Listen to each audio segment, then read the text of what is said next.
উড্ডয়নের ঠিক আগ মুহূর্তে হঠাৎ রানওয়ের উপর ছুটে আসে একটি কুকুর।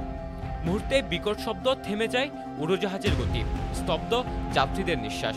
বৃহস্পতিবার সন্ধ্যা ৬টা ৩৫ কক্সবাজার বিমানবন্দরে ইউএস বাংলা এয়ারলাইন্সের BS-158 ফ্লাইটের সঙ্গে এমন ঘটনা ঘটে।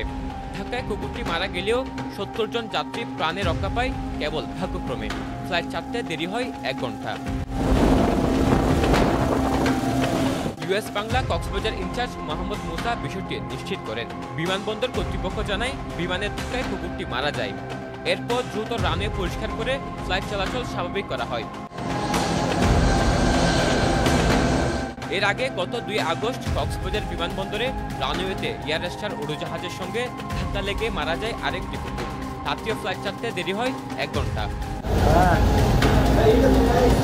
স্থানীয়রা বলছেন, বিমানবন্দর ঘিরে সুরক্ষার প্রাচীর থাকলেও তাতে ফাঁক-ফোকর প্রচুর। অবকাঠামোগত বিশৃঙ্খলা, অল্প আলো এবং জনবল সংকটের কারণে রাতের রানওয়ে যেন মুক্ত বিচরণ ক্ষেত্র।